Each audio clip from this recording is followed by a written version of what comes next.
So I'm declaring war on Christmas. Why I hate Christmas.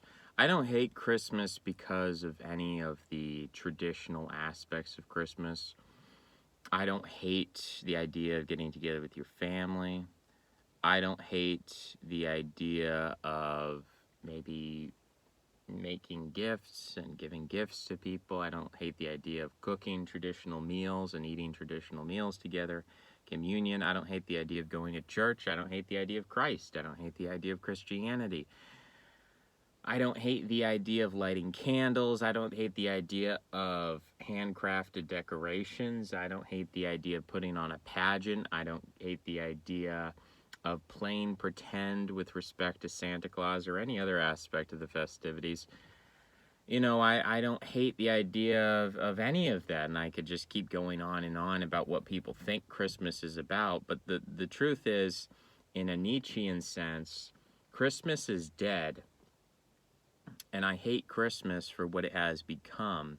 In the same way I hate all of these other things which keep their name in some sense, but conspire against themselves or are there's a kind of a genre of soap opera. If you watch a lot of soap operas, there is a genre of soap opera in which like a woman is almost cloned and her evil twin replaces her, and her husband believes that she is the good one, and this is, I mean, I'm taking kind of an extreme version of it, but there's a soap opera where it's like, a woman has a perfect life, and then this new woman comes into her husband's life and tries to steal her husband from her.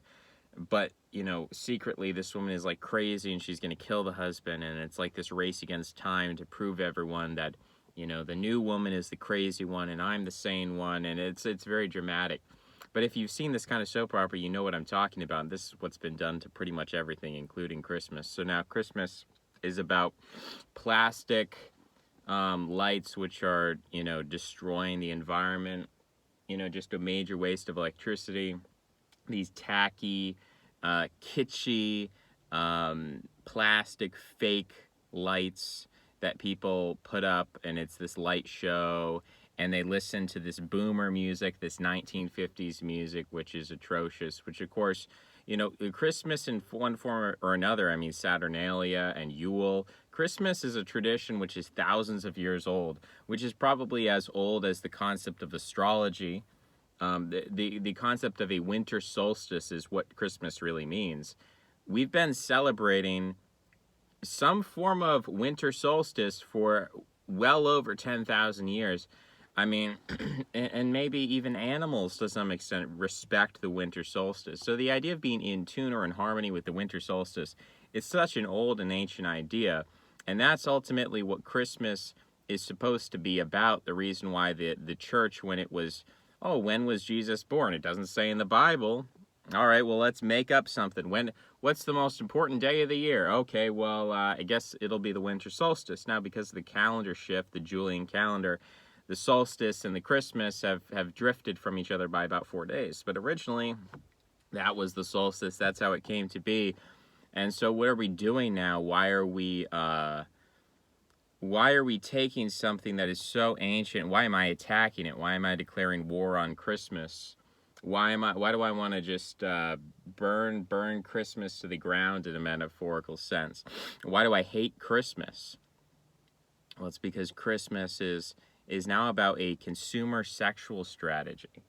And I have to be very careful with how I say this, but maybe this is a good way to say it. Consumer sexual strategy, that is what Christmas is a celebration of. The consumer sexual strategy is basically, it is asking the question, who has the biggest dick? That is the question. The consumer sexual strategy is asking a very simple question. All they want to know, people who follow this strategy, who has the biggest dick? Now, in our abstracted, intellectualized society, in our industrial society, in our curated, post-agricultural, post-urban societies, this question of who has the biggest dick has been sublimated and turned into who has the most resources, who has the most wealth, who has the biggest shiny diamond.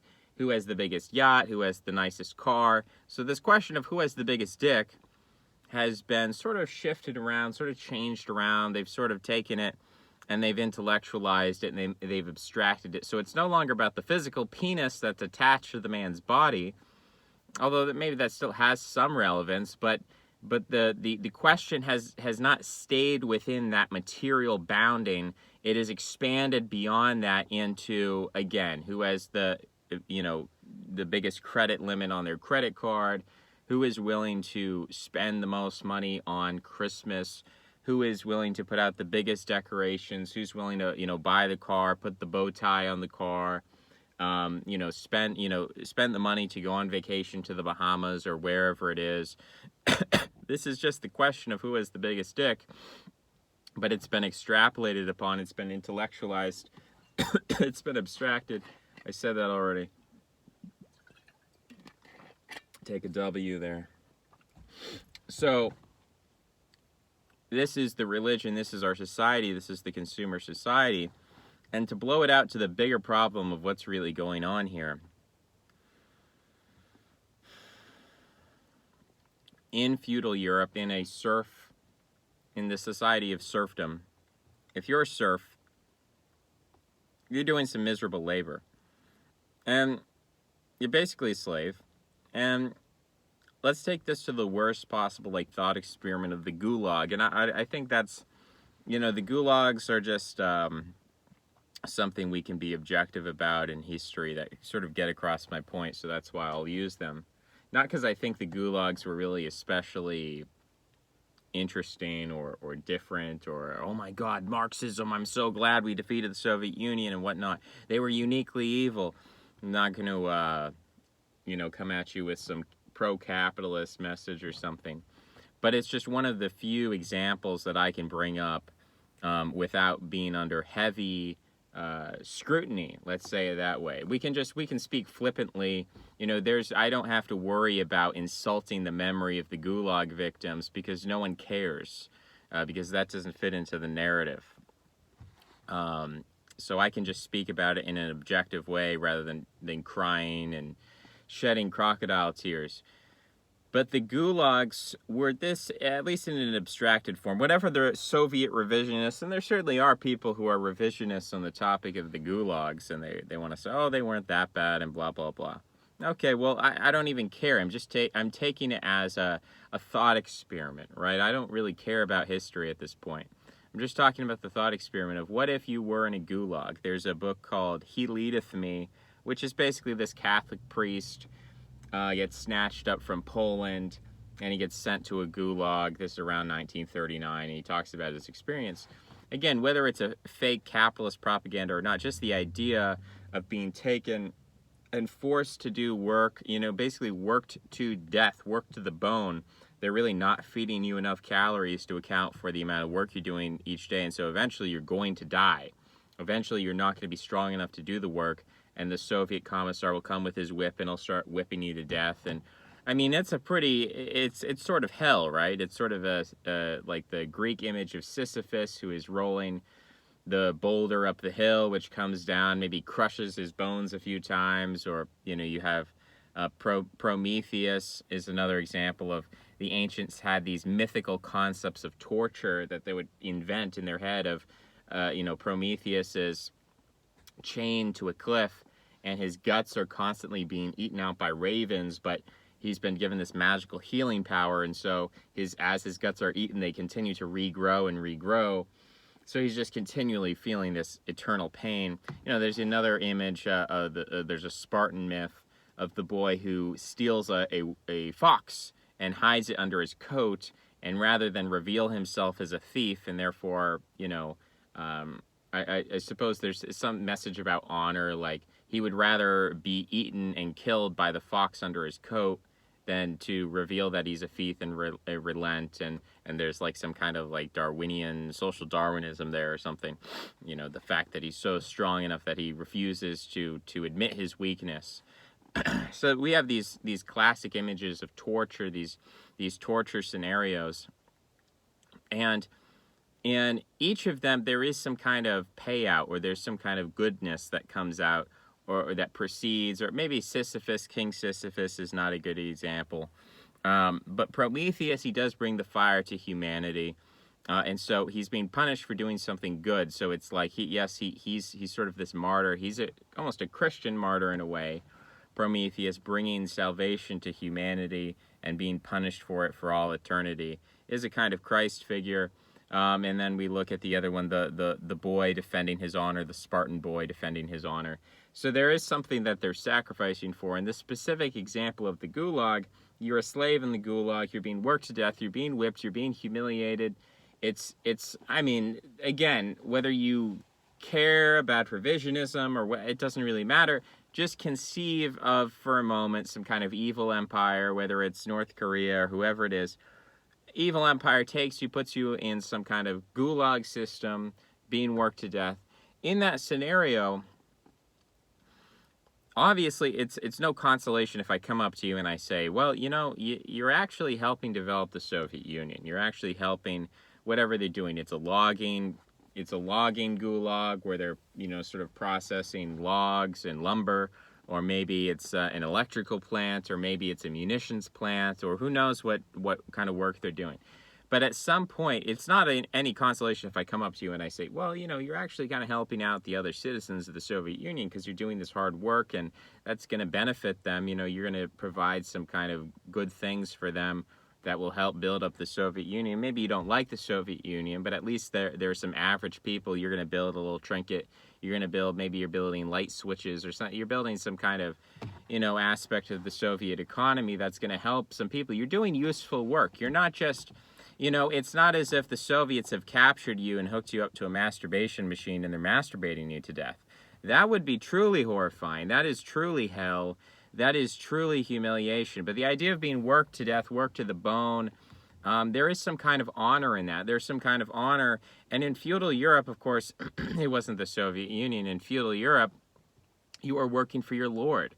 You know, so you never had any hope. There was no American dream. There was no capitalist dream of social mobility that, oh, if I just work hard enough on this farm, you know, someday I can become a lord and a master, just like the guy who lives in the castle over there. I can, you know, just like that dude, I can, if I just work hard enough and I'm smart and I go to school and I learn the Bible. You know, you didn't have the opportunity to do that. No one would bother to teach you how to read the Bible. No one would take you into the church. No one would, you were selected for that.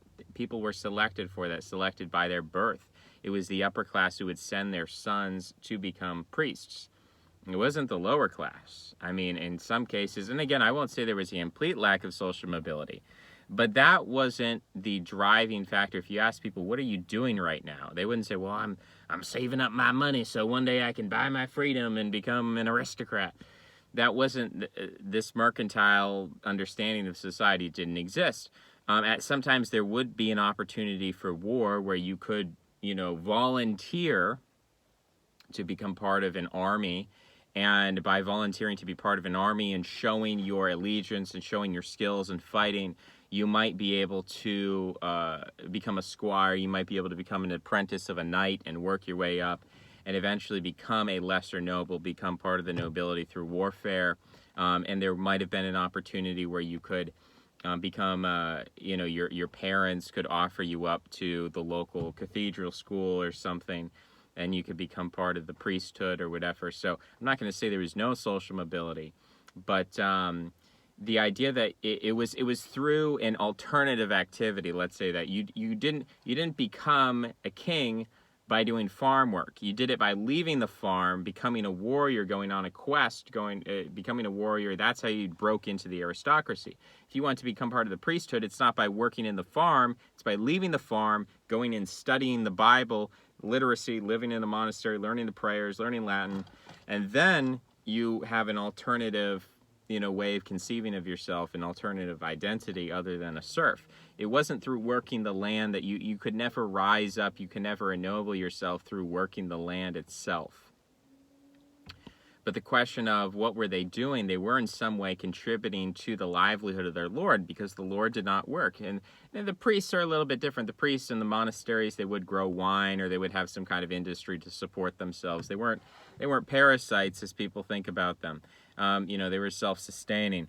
But the serfs, really, they were working to support the lords, because the lords didn't work. They made war, but they didn't do manual labor. They didn't till the fields. There's this clear class distinction that goes back thousands of years in the Indo-European system, that you have some people who fight the wars and some people who farm the land. When you look at the Vikings, who are these Neolithic or I should say Paleolithic holdouts, that agriculture does not spread to Northern Europe for almost it takes almost 7,000 years by some reckonings for agriculture to move up from Southern Europe into Northern Europe. They were so resistant to it.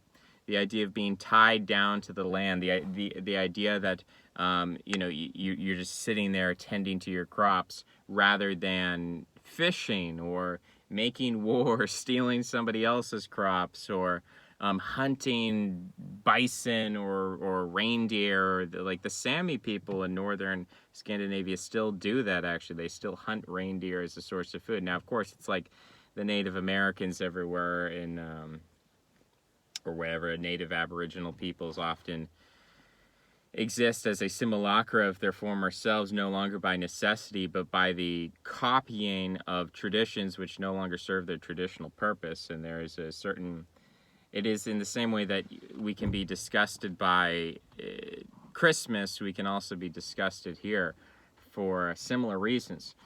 But in the serf economy, you're working for your Lord, and so you're doing something where, even though you never have a hope of being higher than who you are, and you never really have a hope that your descendants will be higher than what you are, you can at least have some kind of pride in your work, or understand the great chain of being, that you are feeding your Lord. The food that, well, maybe the lords were not vegetarian. They were not eating a lot of fruits and vegetables and potatoes and things like that. They were eating meat.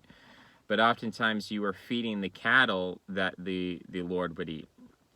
So in a sense, your hard work was feeding your Lord.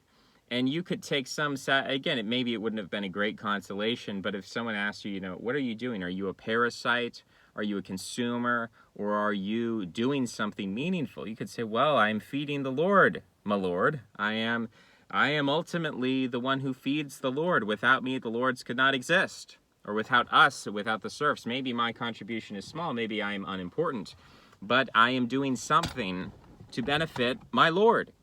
And my Lord does great things. My Lord, he is studying alchemy and astrology, and he makes war with the Saracens, and he prays, and his sons and daughter, well, some of them will go off to become priests, and they will pray for us and on behalf of us, and they'll probably save our souls or help get us towards salvation. It's kind of a murky concept at that point. Medieval Catholicism, the idea that, of course, this is prior to Protestantism, the individualism of Protestantism. So it's like, well, my Lord, one of his sons and daughters went off to the cathedral school, and they became priests, and they pray on my behalf. Without them, I can never achieve salvation through our Lord Jesus Christ. And so there is a narrative there. There's at least something that's coherent, that makes sense, that's not constantly being challenged, subverted, and undermined, that says no matter how small you are, even if you're a sick peasant, even if you're a sick serf, even if you're weakly, you can still, you can knit a sweater or something. You can fashion something with your hands. You can do something. You can feed the goats, or you can carry water from the well. You can be a pretty crappy person.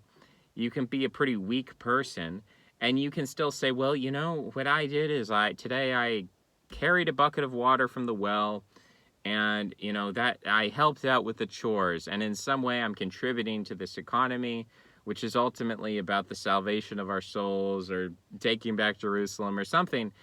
There's some kind of faint notion that we don't really know what our lords are up to up there in the castle, but they're doing something great and splendorous, and they're really beautiful people, by the way.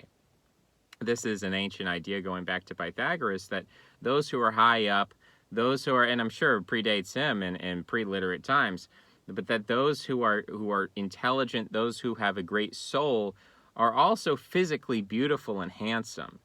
And so you'd sort of just be compelled by the beauty of your Lord, whatever he's doing, whether he's fighting dragons or doing alchemy or supporting the church for your salvation, whatever he's doing, whenever the lords would appear before the people, you could simply look at them and establish their superiority by their appearance, that they were beautiful people adorned with beautiful clothes, and the hand craftsmanship that went into that, and the uniqueness of the tailoring and the way that they carry themselves and their posture, and they're built for war. And we know that people who are built for war, it contributes to their aesthetics, their morphology, how they appear. And so these people, when you see these people, because you still see them now, even though, 90% of people alive today, in one way or another, have some kind of like congenital disease, or they are dyeing their hair pink, or like people are mutilating their bodies, piercing their lips and nose, and all other manner of places as well. People are getting facial tattoos, right? So there's so much ugliness in the world. And whenever you come across that minority of people, that maybe 10% of people, and sometimes even less, depending on how specific we want to get with this, but when you see a beautiful person, you're compelled to them, you're attracted to them, whether male or female. It doesn't have to do with sexuality. This isn't about acquiring sexual resources, maybe in some kind of grand Darwinian sense, you could say. Ultimately, it is. But for the immediate experience of the individual, when you see a beautiful person, you don't think, oh, I just want to, engage in all these carnal acts and exchange of bodily fluids. Really, the immediate idea of the average normal person is not that, though I guess, that thought may not escape certain minds at this point in our history. But when you see a beautiful person, you can still recognize that beauty as something like you want to protect it, preserve it, you want to help it. When you see a beautiful person, you want to stand that person. You want to stand behind them. You want to stand for them. You want to promote them. You want to revere them. You want to worship them in some sense. So this feeling, which we can still feel today when you spend enough time around different sorts of people, or someone, you have a brief interaction with someone, you see someone beautiful, you want to look at them, you want to give them attention. And by giving them attention, you're giving them power and authority over you, and that creates a governmental structure. Even if ever so briefly, we can still detect this in our day-to-day lives. Well, this dynamic I'm describing was ever more powerful as we go farther in the past. So we can recognize that people in their daily work and their toiling, they could look at their Lord. In those brief moments, the Lord would appear before the people for whatever kind of ceremony or declaration.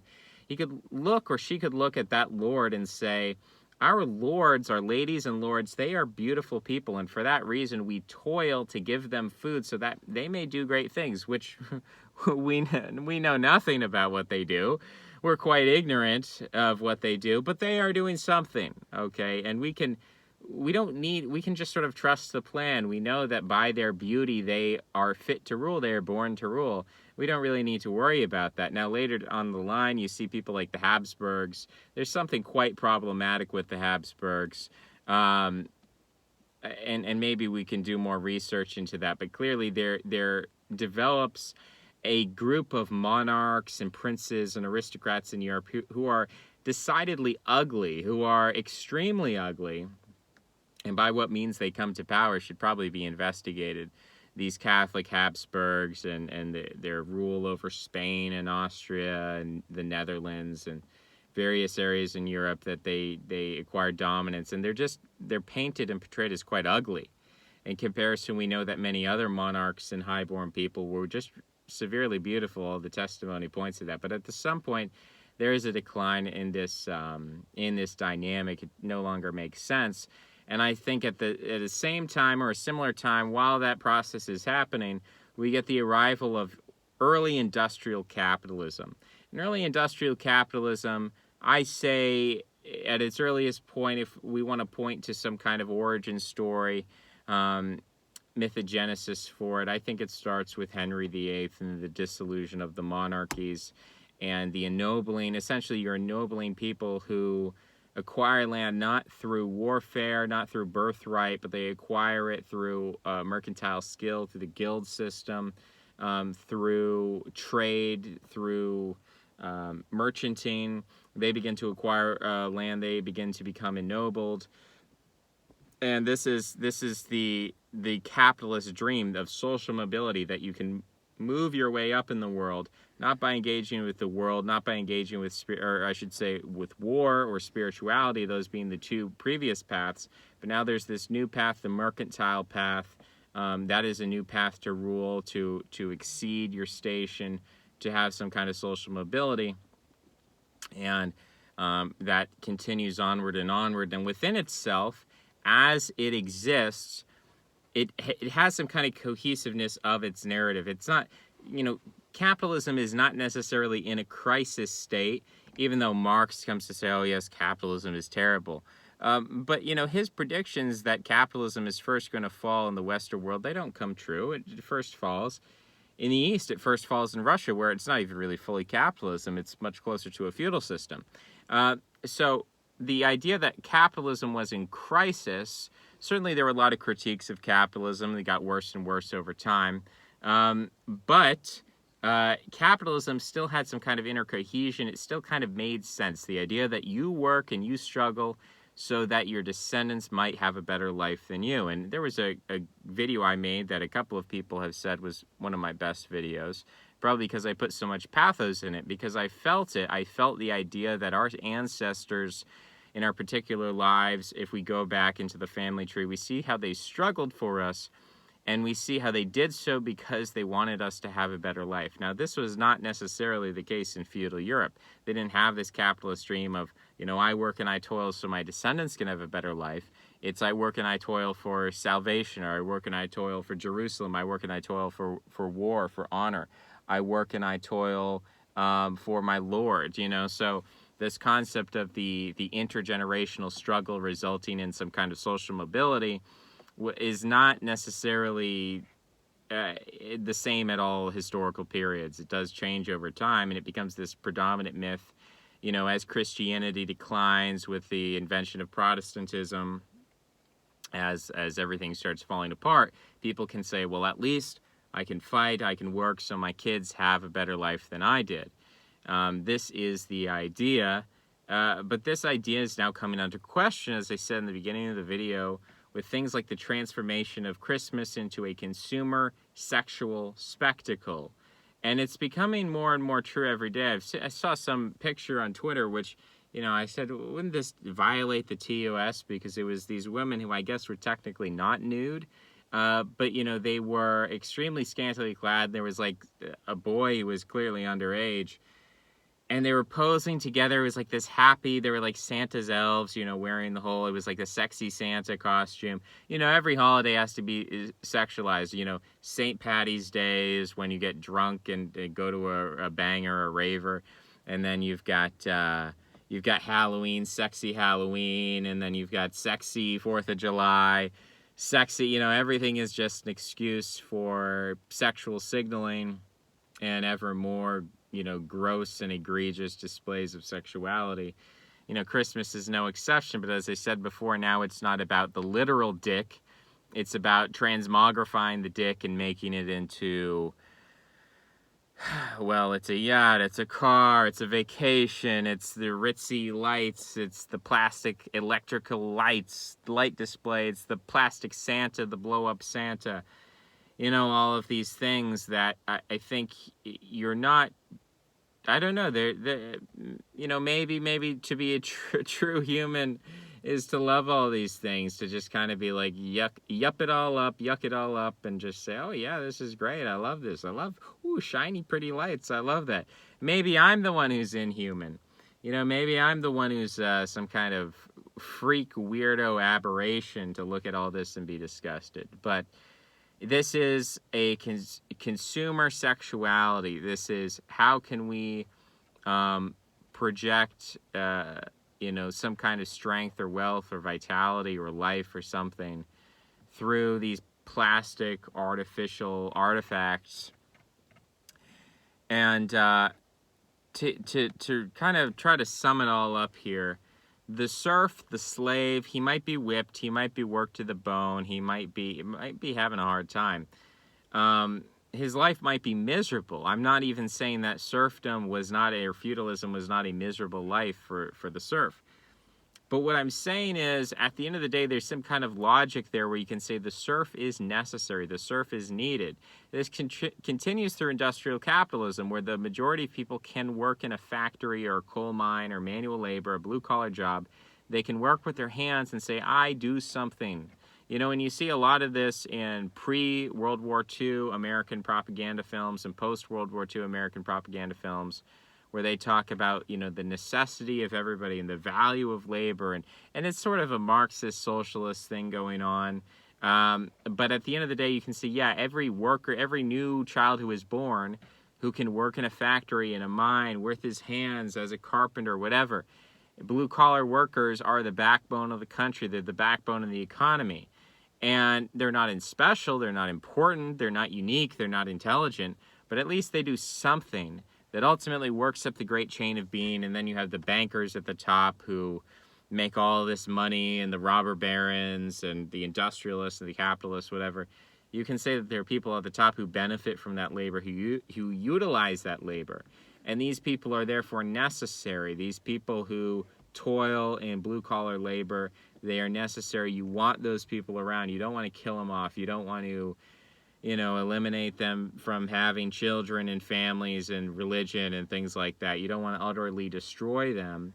They still have value. Even if it's a small value, every single new person who's born is a new soldier for an army, for the industrial army, for the army of communism, for the army of capitalism. So the industrial world still has a use for the little guy.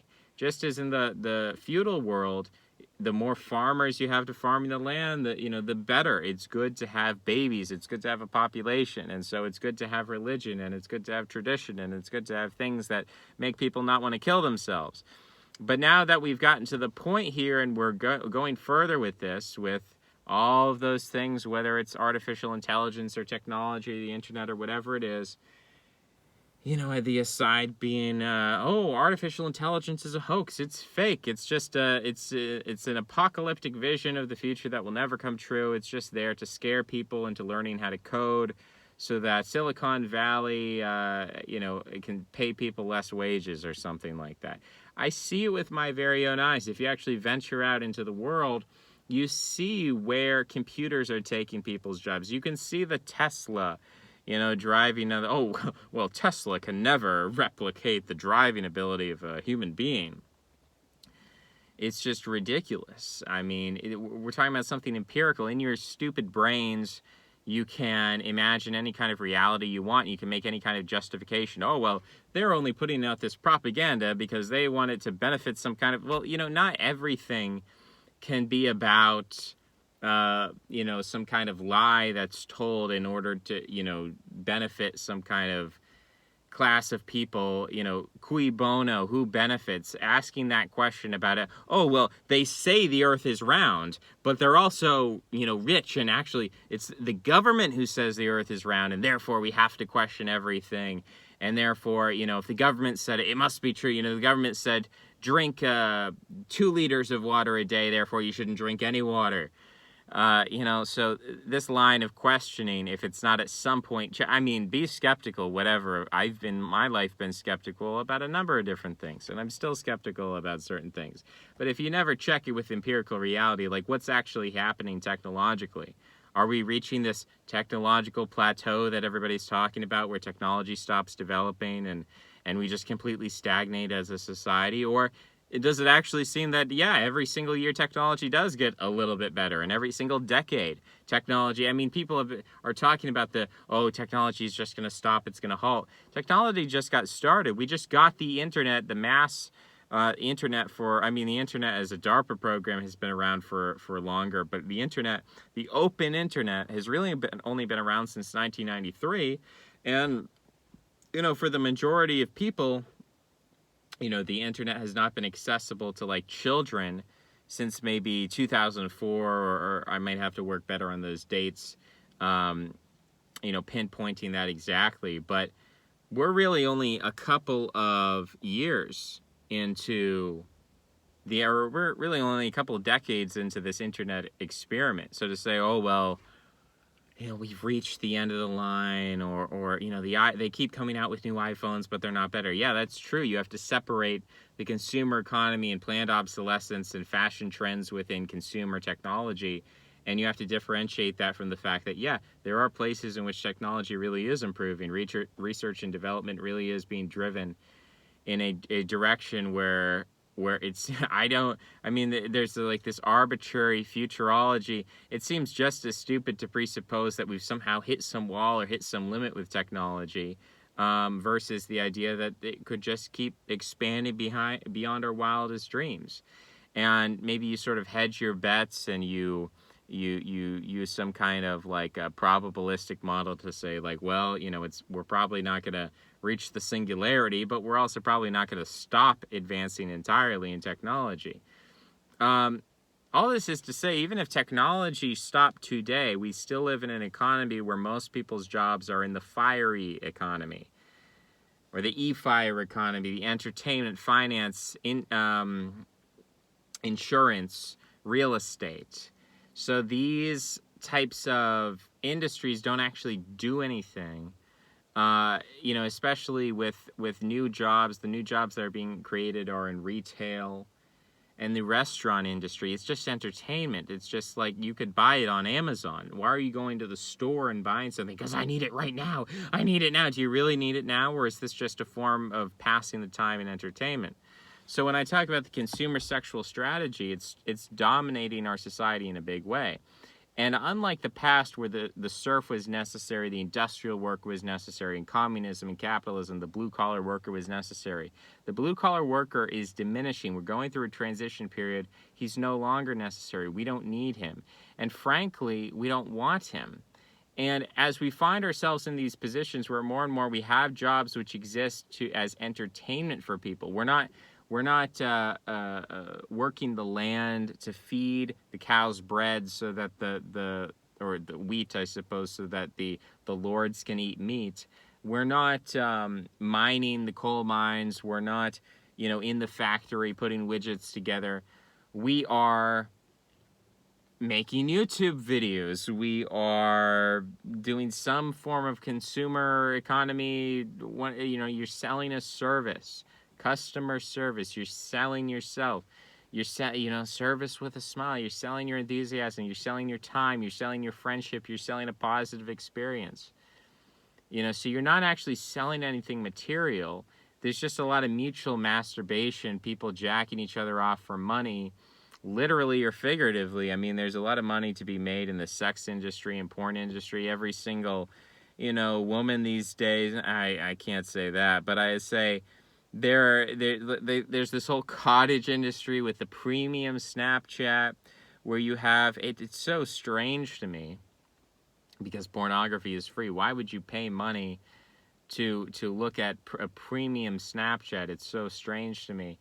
But you have these individuals who are like venture capitalists who are advertising. And it's like this whole self-contained industry. They're self-employed, but who are you really employed by? You're employed directly by these consumers, and you're not providing anything. You're not building anything. You're not making anything. You're not doing something for your Lord or for the church or for warfare. You're not doing something to change the real world. You're not, there's simultaneously, there's a lack of violence, and at the same time, there's like so it's a lack of physical violence, but it's like this supremely violent, is something spiritually violent. You're completely de-anchored as a person. Your personality is subject to those around you, no matter how you feel. We're not allowed to feel emotion. So in a sense, we have less freedom. We are less liberated as a populace, because you look at how people are in the East, in the Slavic regions, the communist regions. The idea of service with a smile didn't exist so much. It was about, you produce the widget, you consume the widget, we have an economy, it is what it is. Yes, there's propaganda posters that show people smiling, but the idea that the workers were forced to smile all the time, this is a Western idea. This is the service economy. Right? So the idea that you're selling your soul, you're selling your emotions, you're not allowed to feel what you want to feel. In the West, when you take a photograph, you always have to be smiling. You have to have this gaping mouth, and your teeth are showing, and everything is just so exaggerated. You're jumping for joy. Oh, here's a picture where it's like midair because I was like jumping. Oh, take this picture of me here. Oh, and let's take a picture, and I'm going to take a picture because, this vacation didn't happen if we didn't take a picture of it. So everything has to be, you're constantly like this concept of performance in the workplace, of being an emotional slave, not just a physical slave. That's one thing. You're forcing your body, but you don't have to pretend that you like it. Now we have to pretend that we like it. And it's not physical labor. It's not physically taxing on our body. It's emotionally taxing. We have to pretend to like it. We have to pretend to like people. We have to pretend to smile. And for some people, this is easier than for other people. Some people thrive in this environment. They love, I'm just smiling all day. I'm having a great time. I'm so extroverted. I love talking to people. For other people, this is a kind of torture, but you're sort of forced into this. And there are still blue-collar workers, but it's diminishing. And we're reaching a point where it seems like if this trend continues, we won't have blue-collar workers anymore. We're only going to have people jacking each other off emotionally, right? It's not even, you look at Japan, the prostitute industry, it's not even, people don't even want a physical orgasm anymore because that's so, it's like people are recognizing on some deep level that, that's stupid. Like the physical orgasm, the purpose of that is having children. And beyond that, really, people just want friends. People just want to be loved. People want intimacy. People want these things. People want a family. People want connections to one another.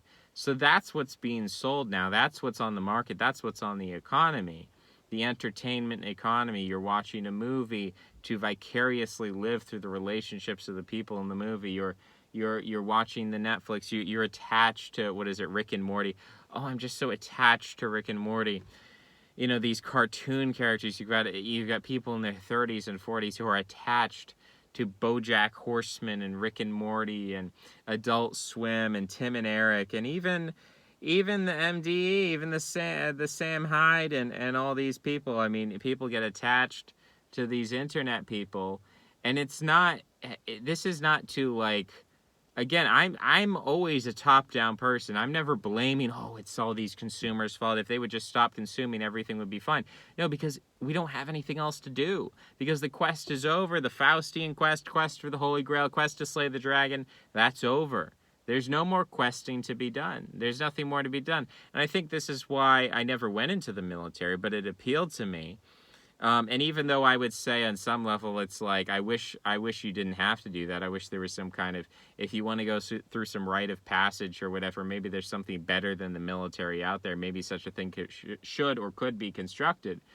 But at least in the military, you're being forced. You're being put back in that serf position where you have to do this in order to keep our military going to complete these objectives. I think the tragic thing about the Afghanistan papers is not that just money was wasted or they just kept the cars going or they were funding the terrorists who would then, they would run this protection racket where they would pay chieftains to protect the U.S. military who would then set up IEDs so that then they would pay them more money. And there's a lot of disgusting stuff in there, but I think the worst thing is it shows that our boys are not actually doing something that's necessary. In a way, the whole Iran, or the whole, I called it Freudian slip there. The Iraq-Afghanistan debacle is just about creating an unwinnable war to justify endless military occupation so that we always have a force ready on the border to go to war with Iran. That's the purpose of it.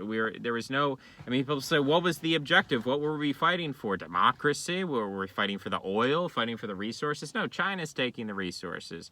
We weren't fighting for any of that. We were fighting just to, set up some military bases. And because of the democratic nature of things, we have to continually stoke the flames of the war in order to continually justify the use of force, in order to continually justify the investment of resources in these military bases.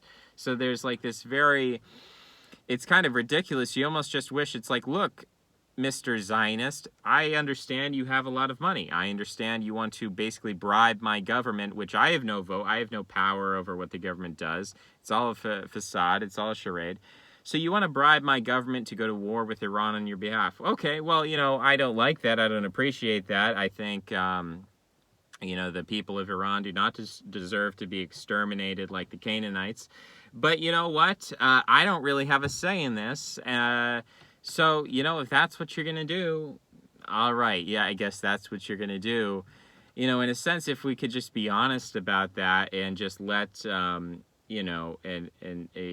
Zionist-controlled military, exterminate the population of Iran and just go ahead and get it, however, it's like 80 million people live in Iran or whatever, just extinguish 80 million lives or whatever they're going to do over there, nuke Tehran. If they're going to do that, in some ways, it's like, okay, well, does this mean that we can stop funding these Arab Springs and these color revolutions and stop the Syrian civil war now? Does this mean we can finally stop, this war in Iraq, this war in Afghanistan, 1 million people dead, $6 trillion spent uselessly, just to create a pretense of war for the purpose of constructing military bases? You say all that and then you realize, like, no, we can't do that because we're trapped in this democratic paradigm where everything has to be justified according to some, like, very Byzantine roundabout way. It's this very intricate, what do they call it? The tricameral system of government, the executive, legislative, judicial, and then you have the popular vote and public perception, culture, and you have all these things working together. So you have to create you just have to create massive chaos in order to do half of what you actually wanted to do. And I don't think the ultimate goal, I don't even think that the Zionists seek to exterminate the population of Iran. I think they're just kind of waiting, because you look at Iran, they have below replacement rate fertility. The Iranians are going to go extinct. People want to talk about demographic decline. I mean, you've got a Muslim theocracy that is in demographic decline. That, according to people like Richard Lynn, means that you just have to wait a few generations and the Iranians are going to be dumb as a bag of rocks. According to certain theories of, if you just look at the idea that the Iranian upper class is not reproducing, well, who is having the babies in Iran? Well, most demographic models point toward the idea that it is the people with the least impulse control, the least ability to use contraception, the least educated people who are actually having the majority of the kids in that situation. So you've set yourself up in a situation where, just a few generations' time, you're basically, Iran is not going to be the functional economy that it is today. And I think that is the plan for Iran. I think that is, it's funny, you have a Muslim theocracy, you're basically not autocratic, I'm thinking you have an autarky because of all these sanctions, and you can't figure out some way to get your birth rate up. I mean, what's up with that? If Iran can't do it, nobody can do it. If the Iranians can't do it, no way that Putin is going to do it, or Orban is going to do it, or anyone like that. This consumer economy, this consumerism, it's what is now, I mean, everything is pointed toward the worship of consumption, whether it is entertainment, YouTube, the internet, Netflix, pornography, sexuality, Christmas, Halloween. All of our holidays are being reoriented away from the worship of Christ, the worship of the Lord, the worship of the beautiful, and it's toward the worship of consumption is the redirection of all these things. And we are realizing more and more, unless you're that small percentage of people who are the electricians, plumbers, truck drivers, blue-collar workers, you're that small percentage that can say, yeah, I actually help keep society running and I perform useful work. Most people have to admit on some level that my work is performing service with a smile, or my job is kind of make-believe, or my company is make-believe, or my whole industry is make-believe. I work in the entertainment industry. I work in retail. I work in the restaurant business. These are fake industries. These are not necessary. They don't feed the lords. They don't promote the economy. They don't build the army. we are just jerking each other off. We're giving each other simulated simulacra feelings of friendship and familiarity and happiness. And welcome to Chili's. You know, that is the thing that is being sold, that is driving the economy. That is why we go to work, so that at the end of work on Friday, thank God it's Friday, we can finally go to Chili's and we can get our favorite special. I don't even think I've ever been to Chili's. But, you know, you can get whatever, you can get your favorite item on the menu, and, you know, there's that cute waitress there, and you always tip her 20%, and, you know, she always, you know, winks at you, and she always goes that high-pitched fake female voice, you know. She fakes her voice to be overly enthusiastic, and maybe that's who she is. Maybe she's just, like, that type of person who is just happy all the time.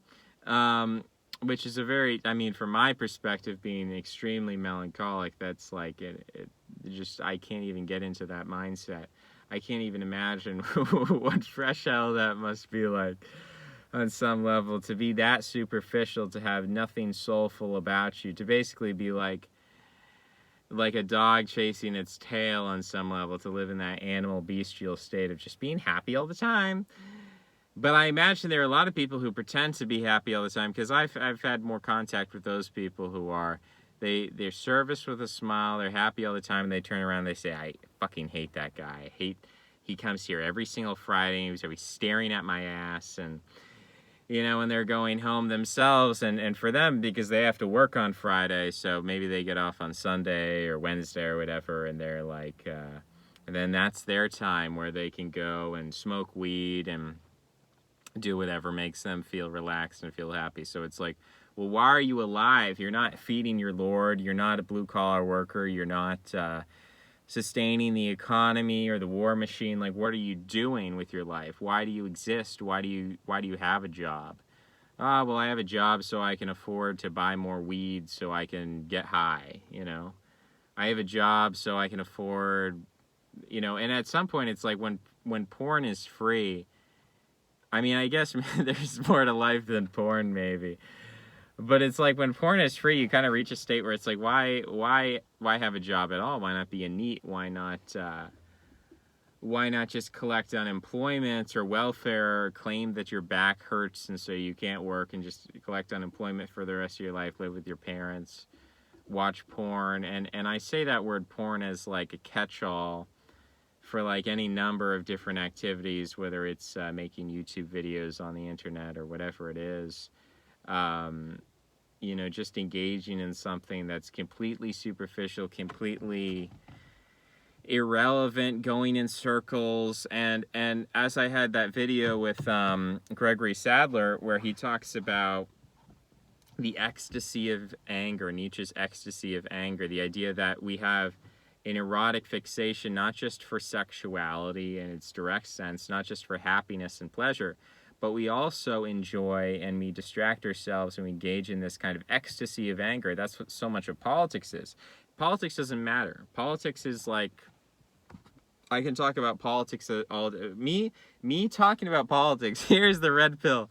Me talking about politics is just an analogous form of a woman with like a giant dildo playing with herself and like, you know, moaning and like zooming in on her genitals, and that's basically me talking about politics.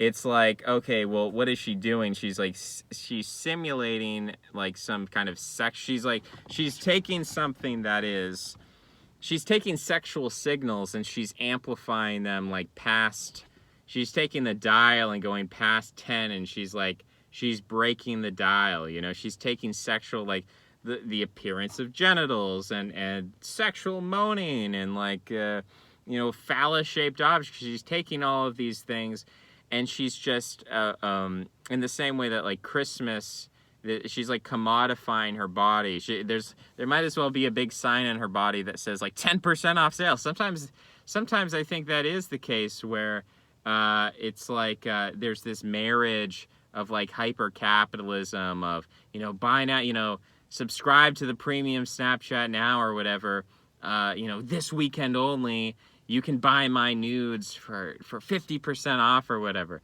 And it's not that she's been told to say that by some master. There's not some master standing over oh yeah, this weekend you're gonna say 10% off. No, she's absorbed this. This is what I'm saying. She's absorbed this from the zeitgeist, from the culture around her.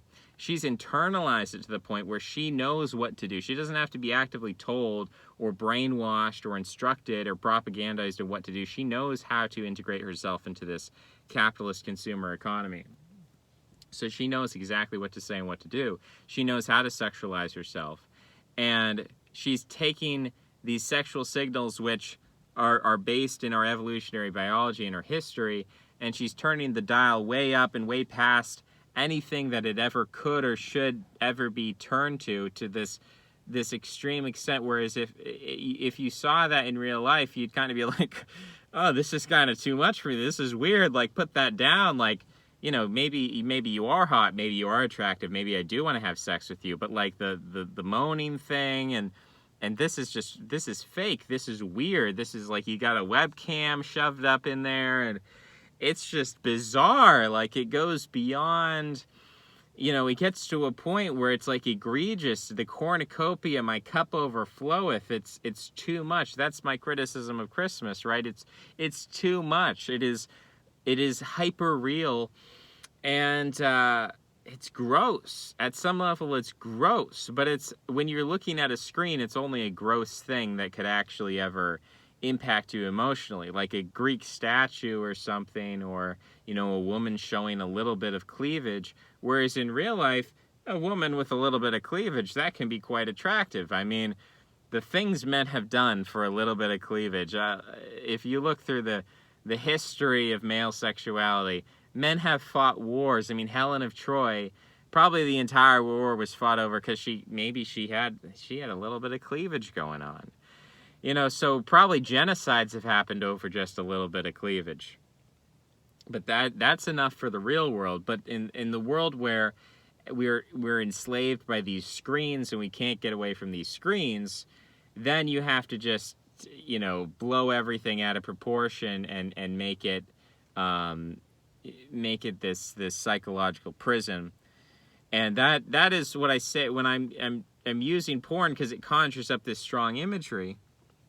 But really, I could be referring to me talking about politics, because in a way, talking about politics, I'm referring to something which is theoretically useful in our evolutionary history. We're talking about governance, talking about who should rule us, how we should be ruled, how what's going on in the tribe.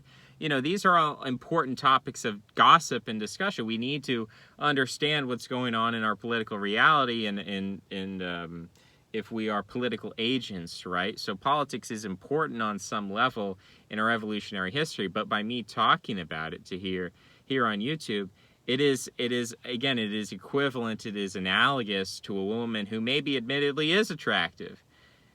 Breast implants or not, or whatever, plastic surgery, makeup, whatever's going on, filters. Maybe she is an attractive woman. Maybe she would be a good sexual partner, but she's taking something which maybe is rooted in some kind of ancestral reality, and she's blowing it out of proportion to the point where it no longer has any resemblance, or it sort of goes beyond its initial intention.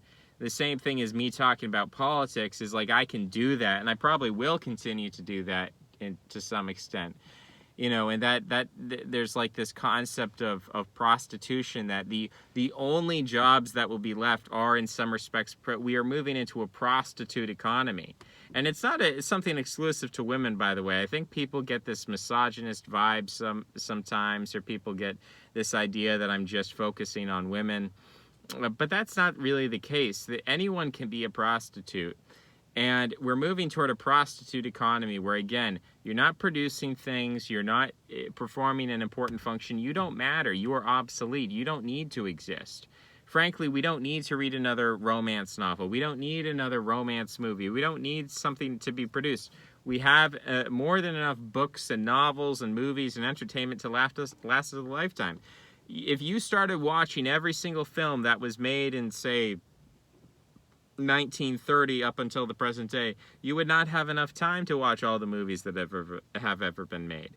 There's enough entertainment out there to be endless. It's never ending. So why are we still producing new entertainment? Why are we still consuming new entertainment? Well, I mean, because there's nothing else to do, right? It's like, well, why not? I mean, we have to kind of fool ourselves into thinking we're doing something important, because the alternative is looking into the abyss and realizing that we are no longer needed, and we have no purpose. And that is, if you actually truly confront that, then you sort of come to a realization that we're the only possible being that could need us. If we understand the like superficiality of the prostitute economy, the only being that could need us, it's no longer the Lord, it's no longer the military, it's no longer the priesthood. Like, no one needs us. The only person who could need us would be God. That in some sense God needs us. That in some sense God needs us to help save each other from this horrible prison slave hell that's been created here on earth. He needs us to speak out against this and to try to save each other's souls in some way. That we have to speak to each other, we have to talk to each other, we have to try to reach out to each other and say, look, you're in hell, my friend, you're in hell. Whether you know it or not, like, you're still there. Your cognizance, your ignorance, your denial, nothing about that changes the fact that you truly are in a hell, or you're moving toward that, or that is what we are moving toward on a cultural, economic, civilizational, global level. We're moving toward this phase of history where the little man is no longer needed. He is obsolete. He exists within a prostitute economy, selling his emotions. And this is demonic. Nobody wants this. Really, when you actually face the facts, the reality of the situation, nobody wants this. The only way that people can survive within this is by denying the nature of what it is, and by pretending it's something it's not, and pretending there's some like hill over the rainbow, or pot of gold at the end, or light at the end of the tunnel. And less people are able to do that. More and more people are relying not on some future promise of a better life for their kids.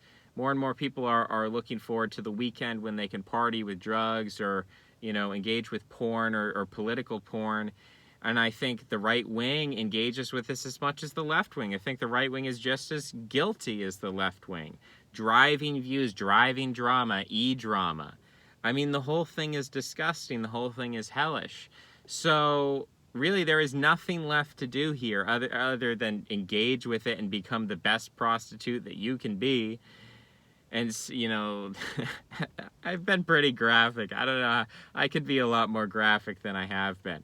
But I'm going to stop myself there and say, really, the only thing left to do is to say, guys, we are in hell. I don't know what we did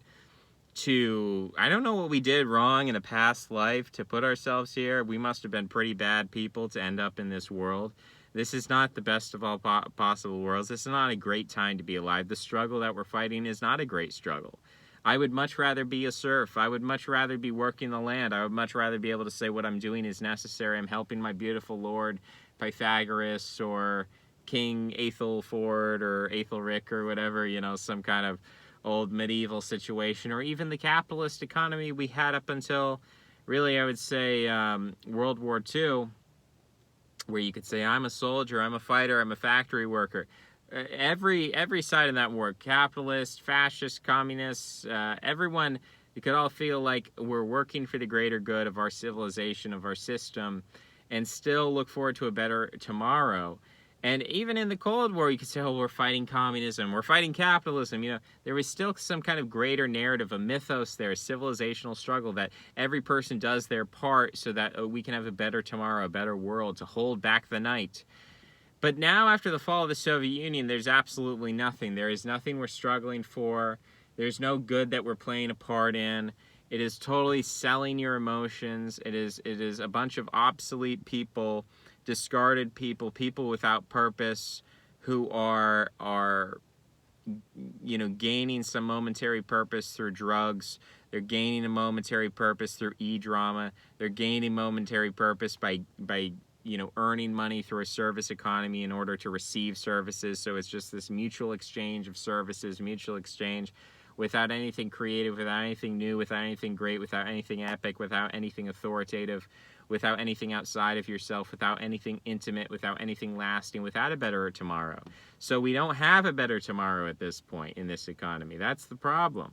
I think fundamentally, when we have kids, we think, oh, well, now my kids can be good little consumers. And, you know, I look at my own life and look at all the consuming I've been doing, and hopefully my kids can consume even more than I could. I mean, I don't think this has ever been a dream of anybody. I think everybody at all times has always hoped their kids would be better warriors, better fighters, better, you know, if you want to put it in like a Marxist term, resource acquisition, or you know, saying a better farmer, a harder worker, you know, something to be proud of, not a better consumer. I don't think anyone has ever wanted their children to be better consumers, and yet that's the only real hope that we can have, is maybe our kids can play better video games, better porn, more porn, you know, better service economy, better smiles, better fake friends, better e-drama.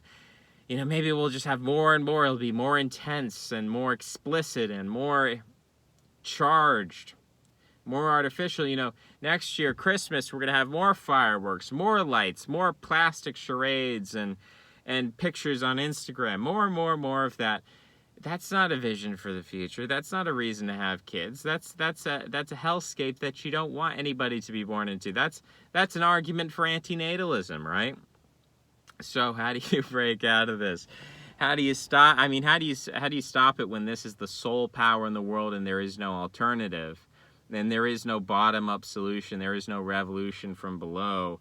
You don't have a hope of stopping the system or collapsing the system.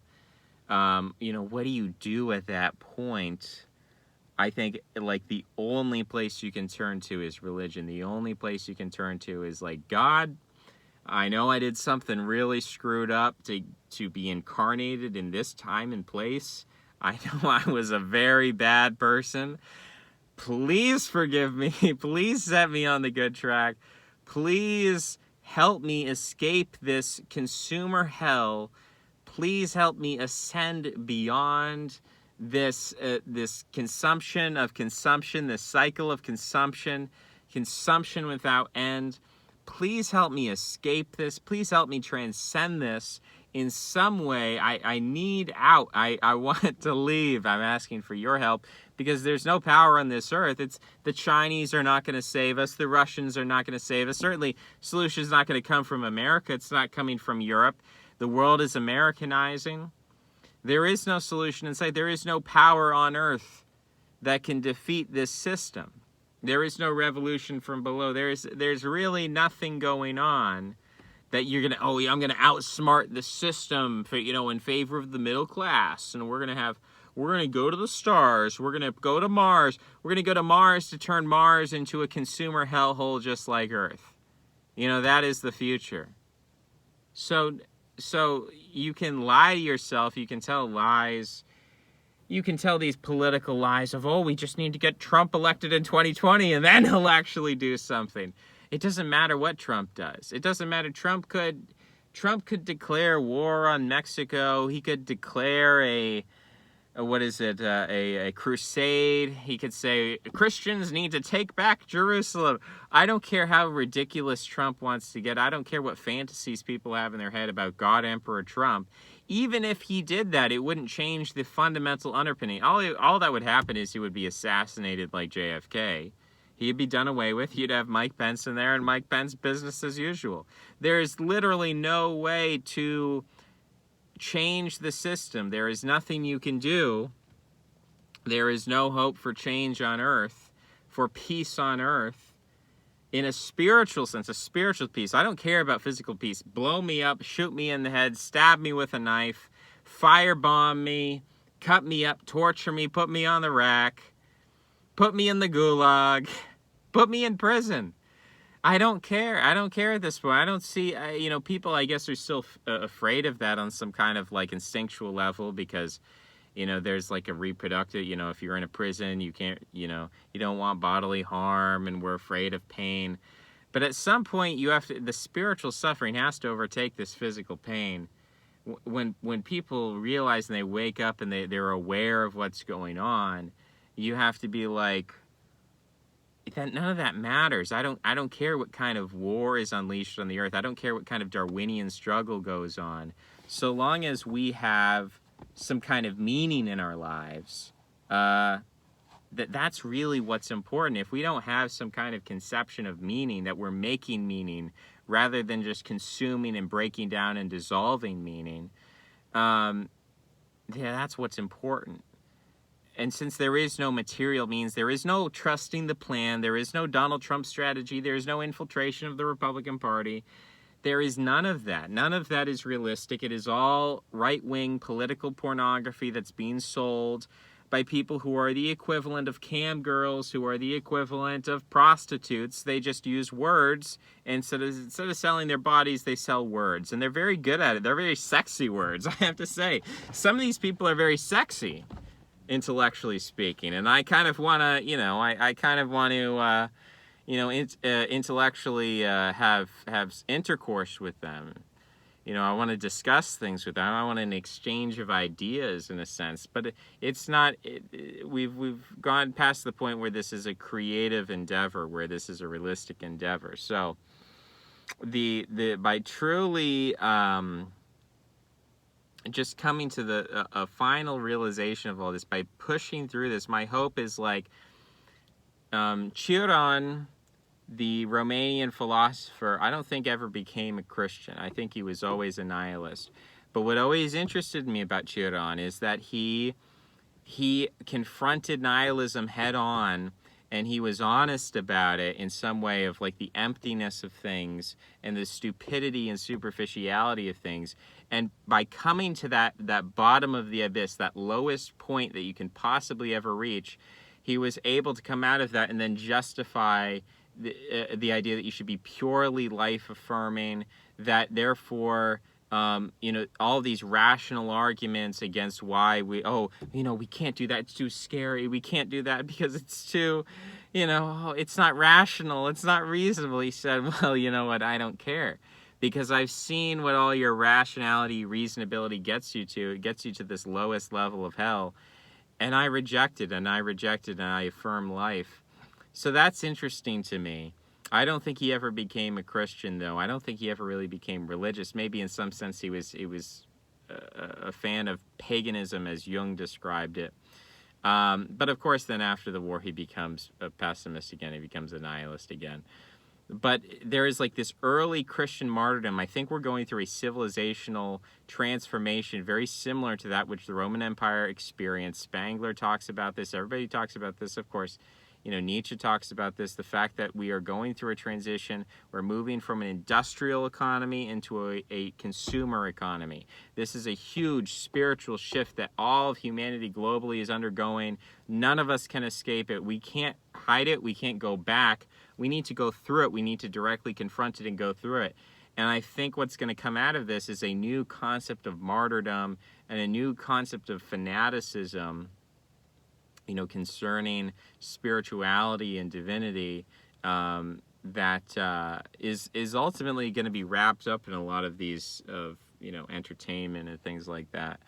But we're going to have to push through this in some way, and recognize it for what it is. And of course, I've made predictions that there's going to be some kind of new humanity that emerges through genetic technologies that surpasses a lot of these problems and provides a solution. That is what I think the Übermensch means ultimately. But I think for those of us who, we're not going to be changing our genetics anytime soon, not within our lifetimes, we're going to die in this state of obsolescence. What are we going to do with our short lives here on this earth? Are we just going to contribute to this consumer economy?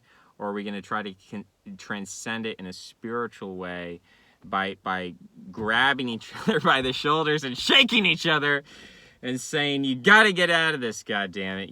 You have to escape. You have to leave your comfortable little bourgeois consumer zone. You have to leave the screen, and you have to go somewhere. You have to go somewhere into the mysterious beyond. We feel like we've reached the end of our Faustian journey. There is nowhere else to go. So it's kind of like you have to go in a spiritual direction. You have to go where no one has gone before. That's it for the video. Thanks for watching. I'll see you next time. Bye-bye.